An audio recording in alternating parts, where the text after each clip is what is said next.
자, 오늘 유식수행 특강이라고 제가 이름을 붙여봤고요. 그래서 우리가 이 시간에 다 다룰 수 있을란가 모르겠습니다. 여러분 지금 분위기적으로 제가 좀 소통을 하는 데는 약간 거리감이 있긴 한데, 일단 왜 유식수행이 필요한가, 그리고 유식수행의 출처에 대해서도 유식삼수성에 대한 아주 간단한 소개, 그리고 이 유식삼수성 공부하는 방법에 대해서, 그리고 수행의 5단계가 있는데 이 5단계 가운데 오늘 우리가 함께 들여다볼 거는 5단계 중에 첫 번째 단계입니다. 근데 첫 번째 단계라고 해서 절대로 시시하게 생각하시면 안 돼요. 수행의 전부이기도 합니다. 굉장히 첫 번째 자량위를 같이 들여다볼 거고, 거기에 따르는 시간이 허락한다면 약간의 실습 파트를 좀 해보고 그리고 마무리하는 걸로 그렇게 준비해 봤습니다.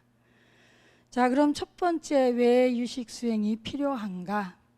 유식수행에 대해서 혹시 들어보신 분 계세요? 한 분도 안 저 뒤에 한 분 계시네요. 네, 거의 다 이제 잘 유식수행이라는 것에 대해서 처음이다 생각하고 그러면 해보겠습니다. 왜 유식수행이 필요한가 했는데, 이제 현장법사 아세요? 네, 중국의 현장법사가 이런 말을 했습니다. 89구에 맹목적으로 닦고 맹수할 연결해서 맹목적으로 닦고 맹꽁이처럼 수련하는 거, 눈멀, 이 정확하게 보면 맹인할 때 이 맹자에서 눈멀게 닦고 눈멀게 익히는 거, 수련하는 거, 그런 것이 어떤 거냐? 그런 사람이 유식을 모르고 자선하고 참선하는 것이 눈멀고 닦고 뭐예요? 수련하는 거를 맹꽁이처럼 하는 사람인데, 그건 유식을 모르고 하는 사람이다. 이렇게 현장법사가 아주 옛날에 이런 말을 했어요. 이제 지금 요거는 왜 유식 수행이 필요한가에 대한 저의 소개입니다. 두 번째는 우리 강원에서 스님들이 그 공부하시는 부분 교재인데요. 능언경이라는 게 있어요.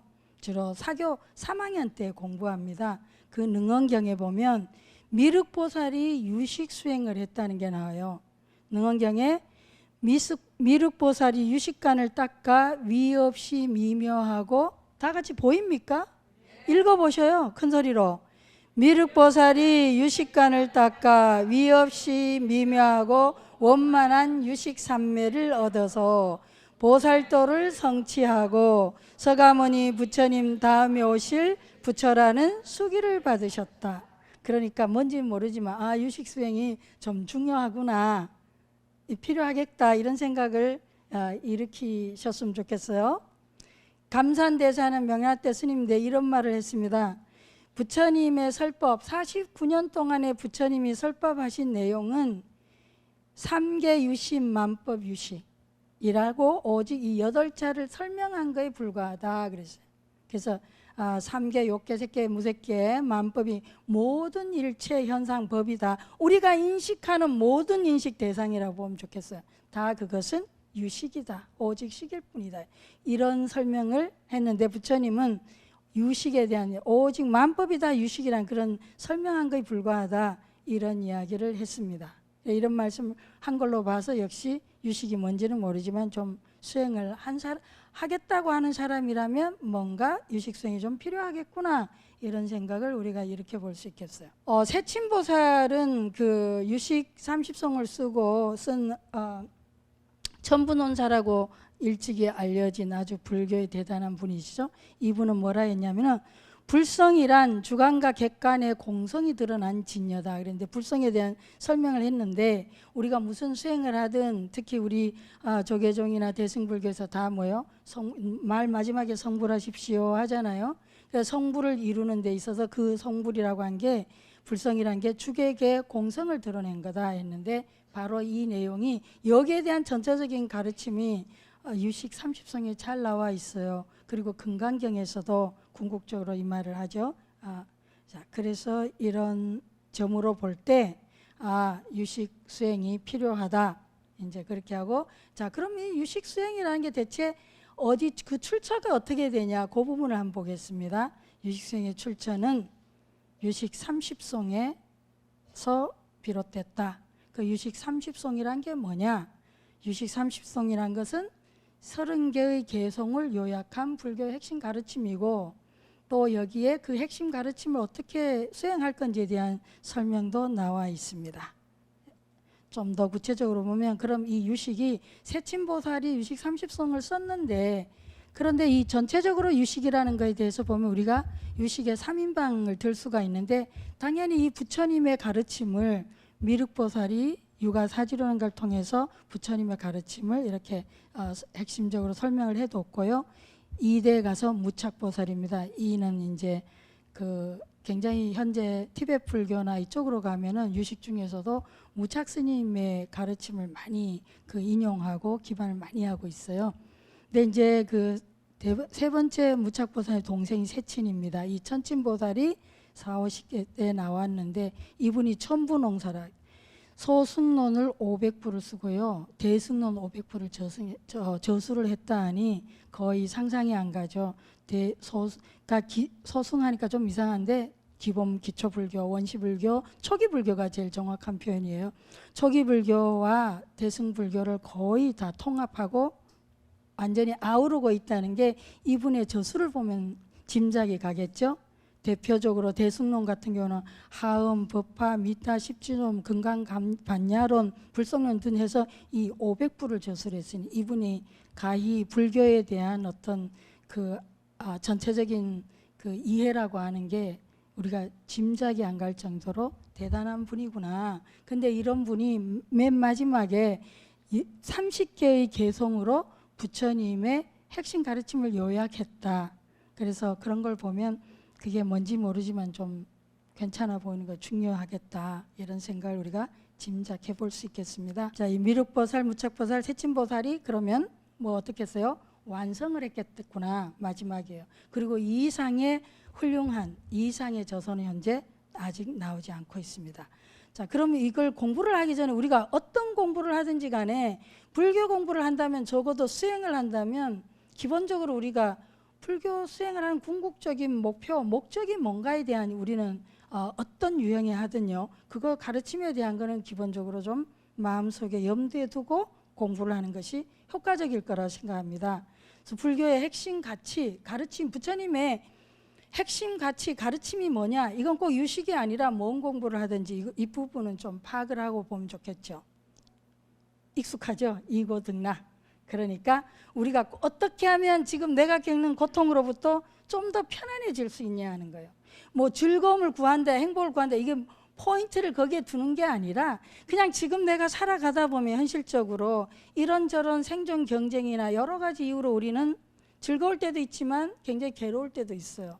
그래서 괴로울 때, 내가 힘겨울 때 살면서 그럴 때 어떻게 하면 이 괴로움으로부터 내가 좀 덜 괴로울 수 있나, 아니면 이 괴로움으로부터 내가 좀 더 자유로울 수 있나, 거기에 대한 가르침이 부처님의 핵심 가르침의 하나라는 거예요. 두 번째는 요익 중생입니다. 그래서 그 괴로움에서 벗어나는 거, 편안해지는 거, 하나는 뭐죠? 내가 하는 모든 행위나 일들이 그것이 굉장히 선한 의도를 가지면 좋겠다는 거예요. 나를 포함해서 모든 이에게 유익한 그런 행위, 파괴하는 게 아니라 그런 행위를 하면 좋겠다는 거죠. 같이 연결된 얘기죠.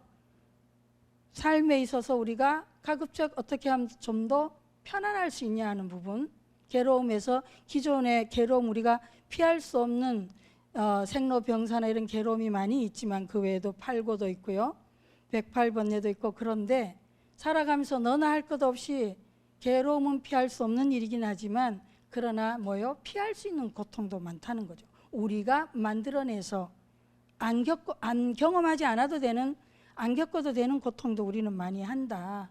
왜냐하면 우리의 어떤 그 그릇된, 그리고 효율적이지 않은 행동이나 말이나 생각이나 여러 가지 원인으로요. 그래서 불교 부처님의 가르침은 바로 고통하지 않아도 되는 고통을 하는 것에 대해서 가르쳐 주시는 게 있고요. 그 다음에는 궁극적으로 우리의 모든 행위는 자신을 포함해서 세상을 유익하게 할 필요가 유익하도록 하는 것이 중요하다. 왜요? 사실 우리가 그런 말 많이 하잖아요. 빈손으로 와서 빈손으로 간다고. 이 세상의 역사 속에서 어떤 위대한 인물이 있다 해도 그가 뭐예요?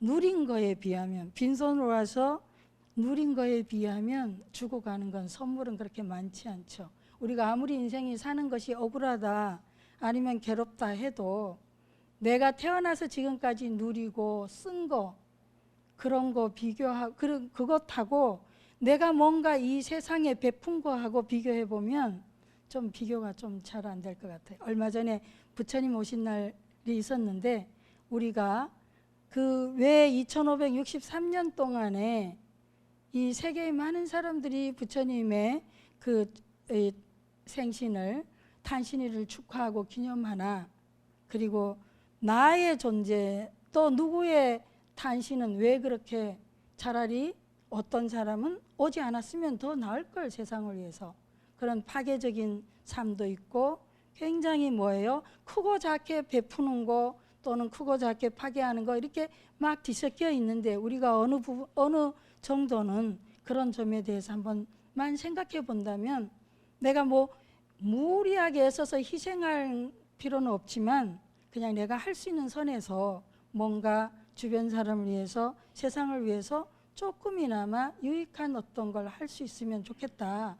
그리고 그 유익을 요익중생을 하는 데 있어서 좀 더 뭐 우리가 지혜롭다면, 우리가 좀 더 수행한다면 훨씬 지혜롭게 효과적으로 베풀 수 있기 때문에 수행도 필요하다는 거죠. 만약 그런 목표를 생각하지 않는다면 과연 수행이 무슨 의미가 있을까 한번 생각해 볼 수 있겠습니다. 그래서 이 유식 30송도 모든 경전이 거의 그러하지만 첫 번째 시작할 때 기경송이 있어요. 한번 읽어보시겠습니다. 유식의 성품에 있어서 원만히 또는 부분적으로 청정하신 분들께 머리 숙여 절합니다.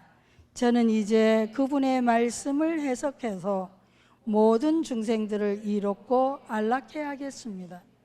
그러니까 우리가 수행을 하든 경전을 공부하든 뭐 독송을 하든 사경을 하든 궁극적으로는 이런 내가 오늘 이 가르침을 접하기까지 누군가 많은 도움이 인연이 있어서 내가 부처님 법을 접하게 됐고 진리를, 귀한 진리를 만나게 된 거, 그걸 앞에서 감사를 표현하는 거고요.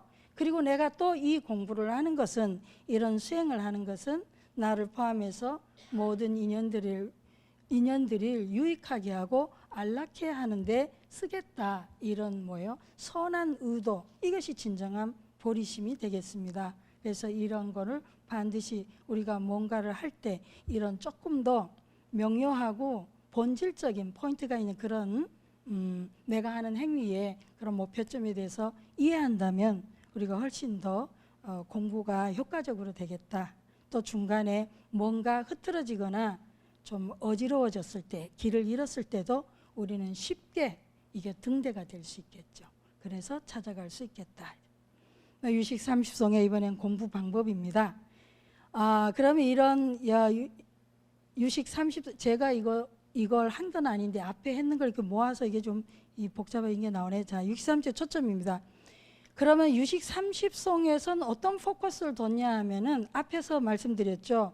이고등락 요익중생. 그러니까 행복 요익중생을 장애하는 요소가 뭔가 유식 30송에서 잘 설명하고 있습니다. 왜 그렇게 인간 우리가 고통하는가에 대해서. 첫 번째가 번뇌장이다. 이거는 요즘 말로 하면 정서장애입니다. 우리가 감정적으로, 정서적으로 오락가락하고 힘겨울 때 이것은 굉장히 요익중생, 내가 감정이 났을 때, 그렇죠? 옆에 요익중생을 하기가 어렵죠. 하지가 않죠. 감정이 나니까 화가 나거나 우울하거나 불안하거나 이런 등등요. 두 번째는 소지장입니다. 이거 번뇌장, 소지장 그랬는데 소지장은 요즘으로 치자면 인지장이에요. 앞에는 하나는 정서장애는 뭐예요? 감정을 잘 조절하지 못해서, 두 번째는 생각을 잘 조절하지 못해서. 그러니까 건강하지 않는 생각, 건강하지 않는 정서, 감정은 뭐예요? 우리의 요익중생이나 우리의 행복을 방해한다는 거죠. 근데 유식에서 이 번뇌장, 이거는 유식뿐만이 아닙니다만 정서장애는 어디에서 오는 거냐? 근원이 아에 집착하기 때문이다 그랬습니다. 나에게 집착하지 못해서 마음이 고요하지 않고 내 가슴이 휴식을 못해서 해탈 열반에 이르지 못한다는 거고요. 소지장이라고 하는 것은 법 대상에 집착한 것. 그래서 생각이 지지 못한다. 그래서 우리가 궁극적으로 보울이나 깨달음에 이런 데 장애가 된다. 쉽게 얘기하면요, 여러분이 감정이 나거나 기분이 나빴거나 화가 났거나 뭔가 편안하지 않을 때, 그때 자신의 마음을 자세히 들여다보면 둘 중에 하나거나 둘 다이거나 뭐요? 내 이미지에 손상을 입었다는 거죠.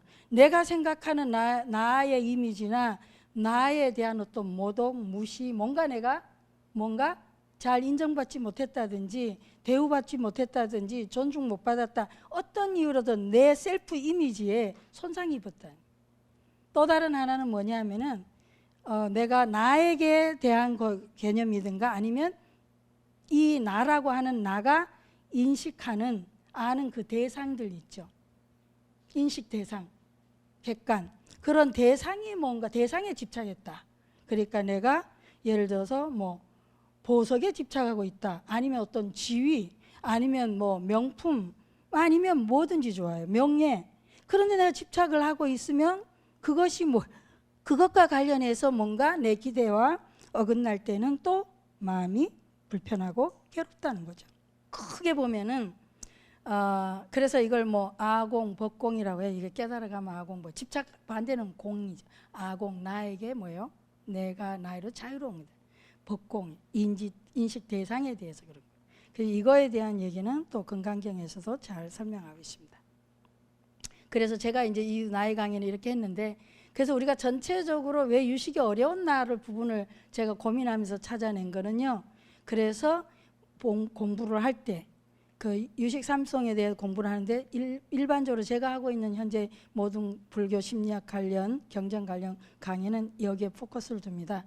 요익 중생과 이고 등락을 핵심 가치 목표로 갖고 접근을 하고, 두 번째는요, 요익 중생과 이고 등락을 하는 데 있어서 가장 장애가 되는 번뇌장과 소지장을 치유하는 데 초점을 둔다는 거죠. 그래서 어떻게 하면 나에게 집착하는 거, 또 어떤 내가 인식하는 대상에 집착하는 것에 대해서 그 부분을 좀 치유할 수 있냐. 그래서 내가 나로부터도 자유롭고 내가 경험하는 인식 대상에 대해서도 좀 자유로우면 조금 더 이 세상을 사는 게, 또 인간관계 하는 게 그만큼 자유롭고 편안해지지 않냐. 그런데 그 세 번째가 이제 그럼 어떻게 치유할 거냐, 방법론입니다. 우리 가장 익숙한 거 자리이타, 나를 이롭게 하고 타자를 이롭게 하는 것. 그래서 나와 너를 동시에 이롭게 하는데, 자리이타는 뭐예요? 내가 고통할 때 나에게도 연민을 주는 거죠. 타자를 향해서만 나에게도 자비심을 베풀고, 그래서 이 마음 챙김 자해 수행에 기반을 두는 그런 이 시스템으로 공부를 할 수가 있다. 강의를 할 때도 그러고 그런 관점으로 본다, 이런 거죠. 그래서 강의 목표는 세 가지 능력을, 이걸 구체적으로 어떻게 할 거냐, 세 가지 능력을 보는데 제가 지금 좀 못 고쳤네요. 수행 목표로 해도 좋은데요.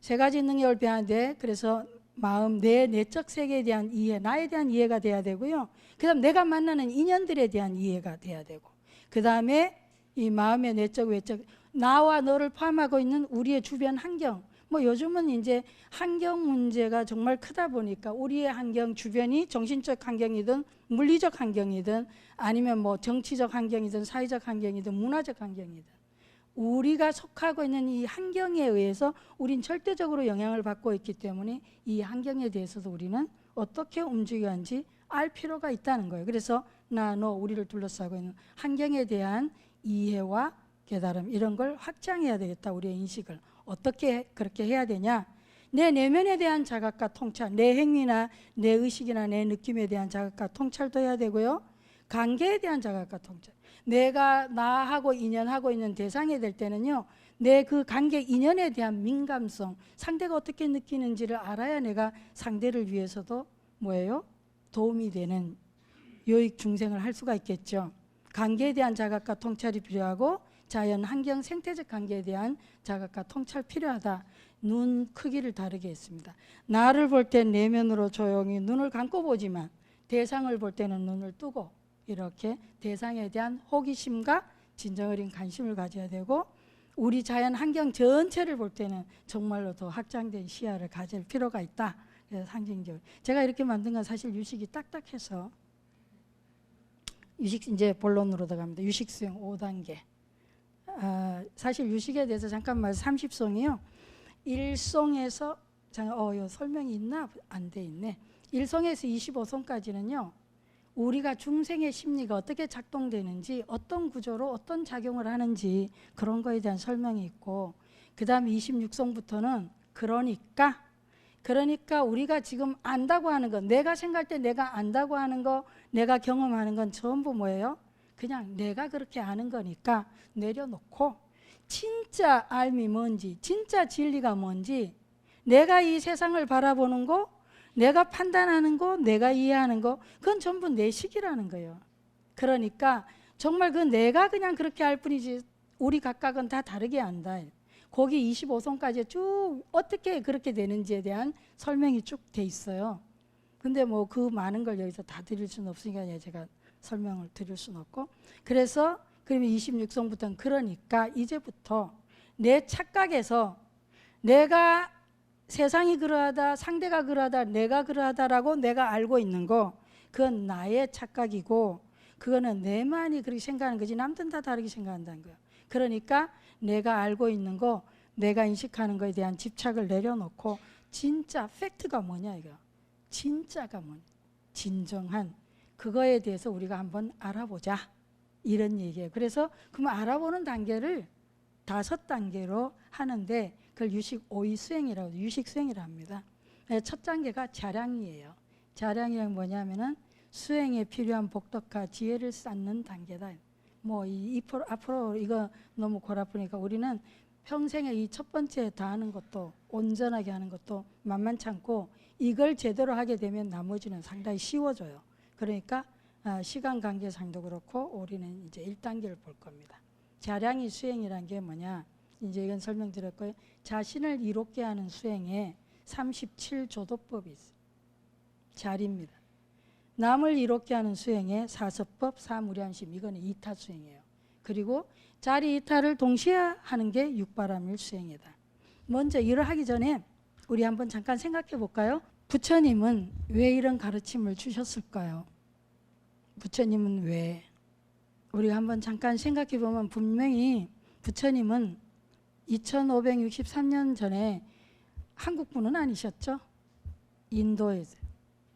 지금도 인도 하면은 굉장히 카스트 제도가 아주 단단하죠. 그래서 부처님이 왜 이런 공에 대한 거, 절대 평등에 대한 이런 아주 가르침을 세세하게 이렇게 잘 설명하셨나, 우리 한 번쯤 부처님 시대를 한번 생각해 보고 가죠. 지금도 마찬가지지만 그 당시에 인도는 어땠을까요? 계급 철저했죠. 그러니까 태어나면서부터 인간은 기한 존재와 천한 존재가 기천이 나누어져 있었어요. 그리고 그 기천은 평생 뭐예요? 자기 선택과는 관계없이 그렇게 살다가야 돼.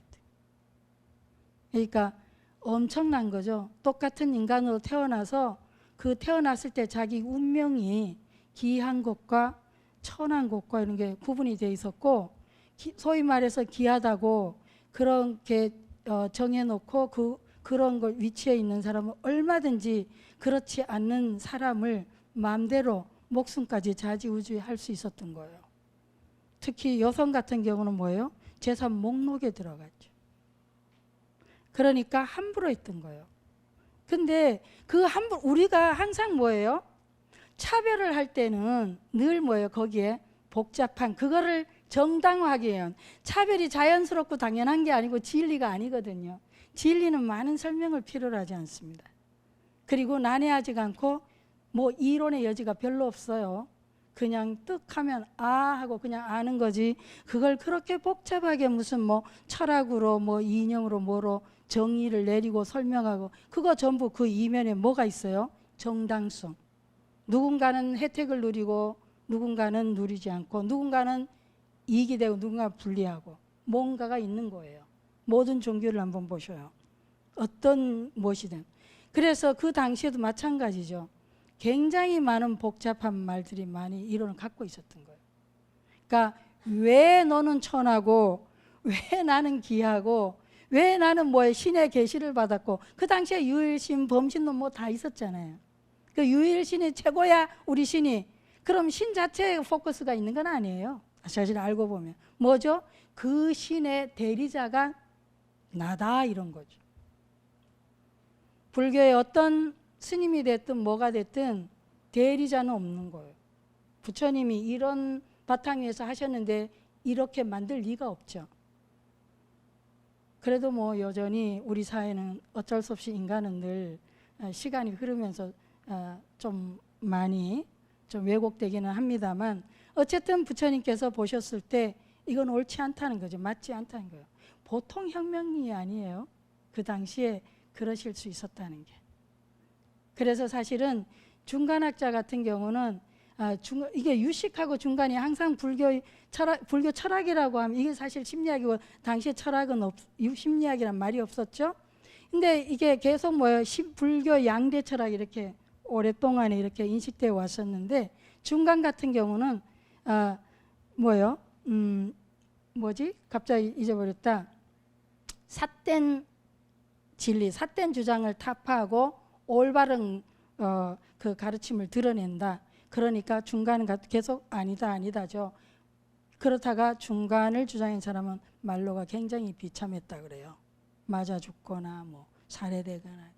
그 이제 유식은 조금 다릅니다. 그 이후에 그 부분에 그게 잘못됐다는 건 아닌데 너 틀렸어. 그건 아니야. 이렇게 하면 계속 화가 나잖아요. 그래서 굉장히 많은 적이나 기분 나쁘게 했는데 유식은 중간 입장에서 보면 왜 쓸데없이 식을 왜 세워? 다 공인데. 하지만 유식은 식을 인정해 준 거예요. 오직 식.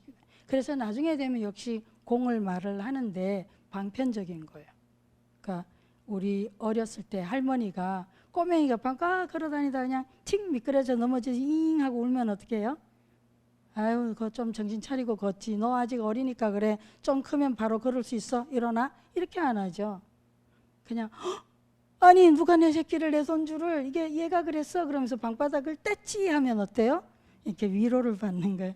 그런 것처럼 이렇게 유식은 그런 따뜻하게 이해하는 사람을 위해서 그 공부하는 사람의 수준에 맞춰서 굉장히 따뜻하게 설명한 측면이 많은데 그걸 세상에 1성에서 30성 가운데 30성까지 할애를 한 거예요. 매우 친절하게 이렇게 설명하고 왜 우리가 왜 내가 내 삶에 내 경험에 그렇게 집착하는가 나에게 집착하는가 그리고 어떻게 집착하는가 이 설명 많이 나옵니다. 근데 어쨌든 자 다시 부처님께서 그걸 하실 때 그 당시를 보니까 그래서 부처님은 절대 평등을 강조하셨고 그리고 심지어는 인간끼리뿐만이 아니라 인간과 인간만이 평등한 인간과 자연 모든 생명체 존재하는 모든 것에 대한 평등 절대 평등 그냥 뭐 단순 평등이 아니라 그런 걸 주장하셨던 거죠.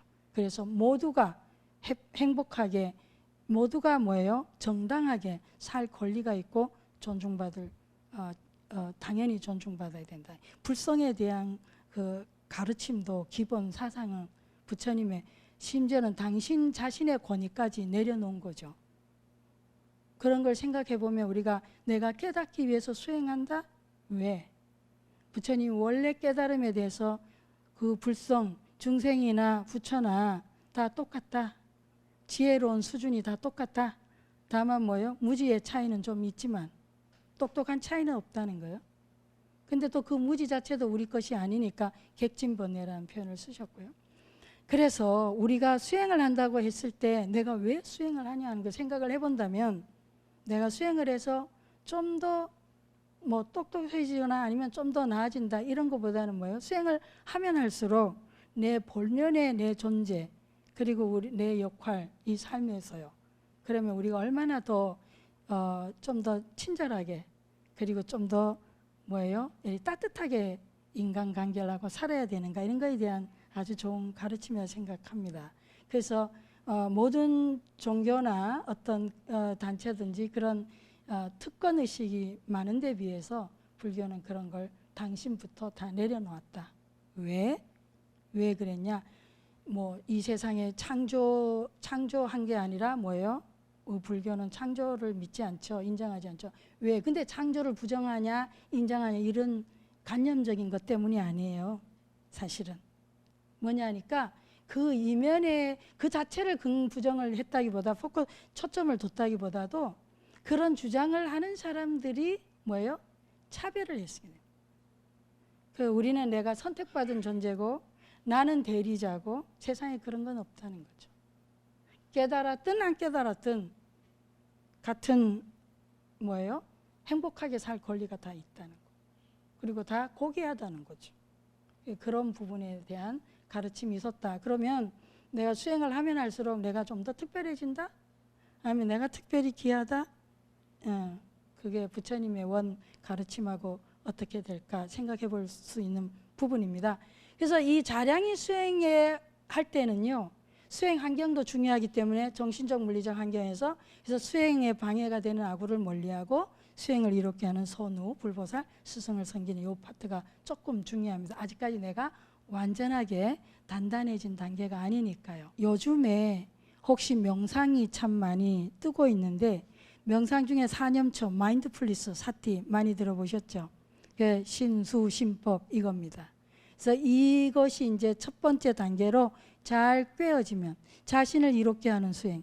그러니까 이것이 뇌를 이롭게 해서 초점이 먼저 어디냐는 거죠. 나의 지혜를 증장시키면 내가 지혜로워질수록 뭐예요?지면 타자에게 이것이 속된 말로 곤물이 떨어지는 거죠. 그러나 처음 출발할 때 출발점이 포커스가 나를 성장시키는데 좀 더 포커스가 있다. 이건 솔직히 말해서 성유신론에 이런 수행에 대한 언급은 있지만 이건 좀 제가 개인적으로 이해한 영역이기도 합니다. 이런 수행을 합니다. 사점처, 사정근, 사념처. 항상 뭐예요? 내가 신, 몸을 통해서 또 내 몸에서 일어나는 느낌이나 또 뭐예요? 내 마음, 인식하는 마음이죠. 인식하는 보는 마음, 주체, 인식 대상에 대한 이런 거에 대해서 내가 볼 때, 들을 때 이런 거에 대해서 듣는 줄 알고 본다는 걸 알아차리고 이런 거에 대해서 그냥 다 몸 따로 마음 따로가 아니라 몸 있는 곳에 뭐예요? 내 주의도 함께 한다는 거예요. 그래서 이런 거에 대한 일일이 뭐죠? 자각, 알아차림. 왜냐하면 우리가 너무 오래 지내다 보니까 우리가 아주 무슨 심장에 무슨 이상이 있지 않는 한은 우리는 숨을 쉬지만 거의 뭐예요? 내가 숨 쉬고 있다는 사실을 거의 망각하고 살고 내가 걷고 있지만 걷는다는 생각을 잊고 살고 다 뭐예요? 생각이 딴 데 가 있을 때가 많잖아요. 근데 이거는 맨 처음에 수행의 첫 걸음은 내가 하고 있을 때 하고 있는 것 무엇을 하든지 하고 있을 때 그 하고 있는 것에 대한 통찰, 자각을 하는 게 중요한데 이걸 또 일일이 다 설명하면 오늘 시간 모자랄 거예요. 두 번째, 타자를 이롭게 하는 수행의 사서법 사무량심인데요.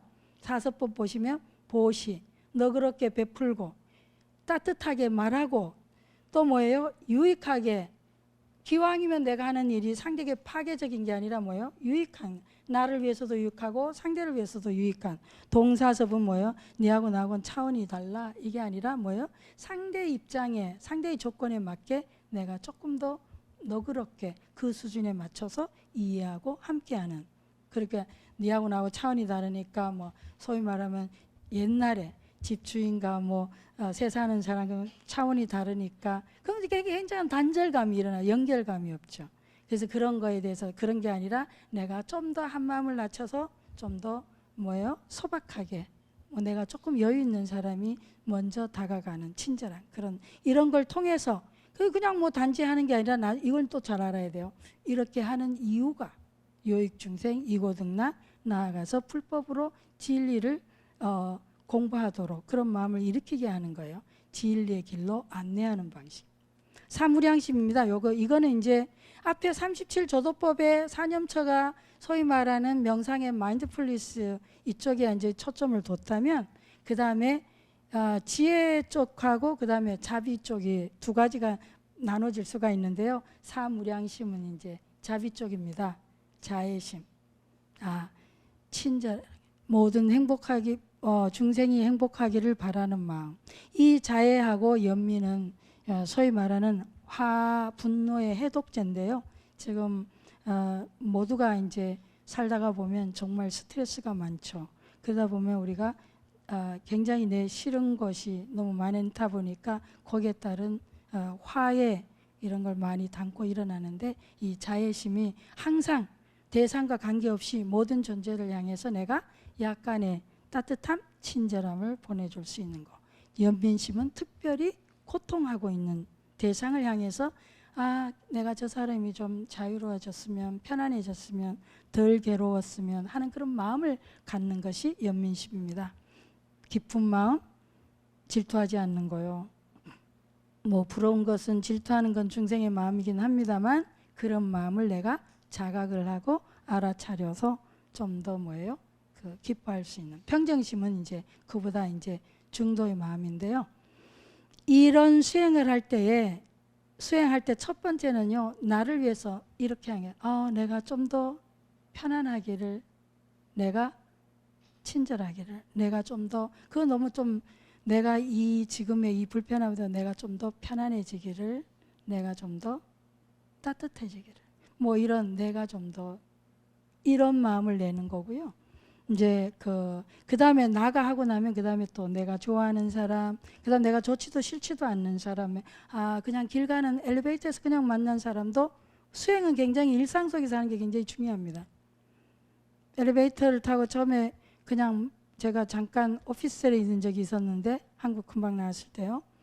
사람들이 다 생소하고 좀 낯설어하죠, 갇힌 공간에. 그럼 제가 속으로 편안해지세요, 당신이 행복하기를, 오늘 좋은 하루 되세요, 마음속으로만 해요. 뭐 쳐다보고 웃지 않고요. 그런데도 신기한 건 그 사람이 이렇게 릴렉스가 된다. 굉장히 이거 파워풀해요. 해보셔요. 마음속으로 그냥. 또 내가 좀 불편할 때 내가 편안해지기를, 내가 좀 더 이렇게 긴장으로부터 자유로워지기를.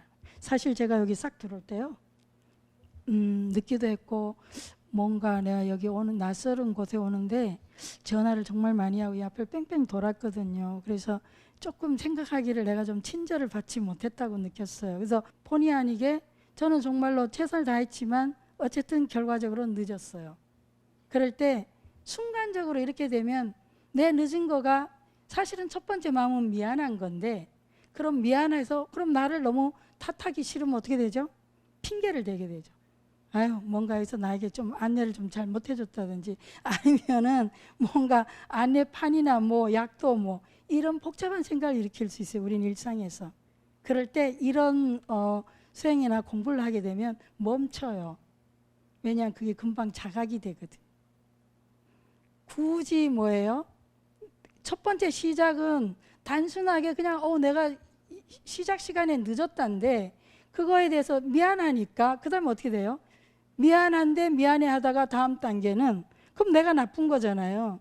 그러면 뭐 내 나쁘면 누가 역할을 했냐로 또 그 원인 제공자 누구냐고 생각하게 되거든요. 이게 굉장히 전자동으로 돌아갑니다.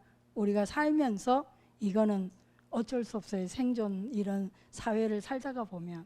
그런데 그걸 자각을 하게 되면 항상 이런 것이 진행되고 있구나 하면서 그냥 멈출 수가 있어요. 그러면서 편안해지는 거죠. 그럼 여기 들어왔어요. 근데 생각보다 한 10명이나 이렇게 아주 소박하게 이렇게 앉아있을 텐데 막 엄격하게 줄 딱 서가지고 이렇게 계시잖아요. 그럼 뭐 내 몸이 어때요? 내 몸이 순간적으로 굳는 걸 느껴요. 그리고 막 준비 완전히 자세 이렇게 돼 계시니까. 그럴 때 이런 자애나 연민에 대한 훈련을 하게 되면요, 내가 지금 긴장하고 있구나, 좀 굳고 있구나, 이런 걸 또 알게 돼요. 내가 알기만 하면, 자각만 하면 무슨 일이 일어나냐? 그러면 내 몸이 저절로, 우리 몸이 참 신비해요. 나를 이완시키는 게 저절로 전자동으로 일어납니다. 마치 내 목이 마를 때 뭐예요? 내가 뭔가에 너무 얼어 있으면 물 마실 줄도 모를 거 아니에요. 목이 엄청 마른데도. 그러나 내가 어느 정도 긴장하지 않고 그냥 자각을 하게 되면 편안해지면 뭐죠? 목이 마를 때 그냥 자연스럽게 물을 마시게 되듯이 우리 몸이 긴장할 때 그냥 저절로 그렇게 풀어주는 그런 기능이 있다는 거예요. 그래서 자각만 하면 나머지는 자동 시스템으로 이게 저절로 이렇게 도와주기 때문에 우리가 첫 번째 단계에서는 굉장히 사실 알아차리는 게 굉장히 중요합니다. 그리고 다른 한 가지 훈련은 뭐냐니까 항상 나를 위해서 또 나와 인연하는 사람들을 위해서 이렇게 의도적으로 약간 저 같은 경우 인상이 옛날에 완전 이렇게 세상에 즐거운 게 한 개도 없어서 늘 이렇게 인상 쓰고 있었는데 이런 이제 훈련을 계속 거듭하면서 강의를 할 때나 의도적으로 내가 웃는 거죠. 한 5분이나 10분마다 약간의 미소를 짓는다든지 또 앉아있을 때 어떤 분들은 굉장히 공부를 너무 심각하게 해서 이렇게 되는 거예요. 그럼 앞에 있는 사람들도 저분 뭐 지금 내가 잘못 말했나? 이럴 좀. 그럴 때 내가 의식을 해서 약간 미소를 가볍게 지어준다든지 이런 건 다 자애에 들어가요. 나를 위한 친절이기도 하고 주변의 타자를 나를 보는 자를 위한 친절도 하고. 그래서 왜 웃는 뭐 얼굴에 그 공양구에 뭐 나오는 거 있죠? 좋은 말들. 그런 말들의 출처입니다. 그래서 싫어하는 사람을 그래서 처음에는 나 그다음에 좋아하는 사람 좋아하지도 싫어하지도 않는 사람을 향해서도 해주게 되고 그다음에 마지막에는 뭐예요? 굉장히 도전적이죠. 내가 싫어하는 사람을 향해서도 그 사람도 편안하기를 그도 행복하기를 그도 잘 살기를 그런 마음이 일어나면 그다음에는 그 마음이 뭐예요? 이제 일체 존재들을 향해서 이게 확장되는 거죠. 온 우주의 지구상에 존재하는 모든 이가 편안해졌으면 이런 마음까지 내는데 그런 마음을 내면은 놀랍게도 뭐예요? 순간적으로 내 자신도 굉장히 릴렉스가 되면서 편안해지고 이완하게 된다.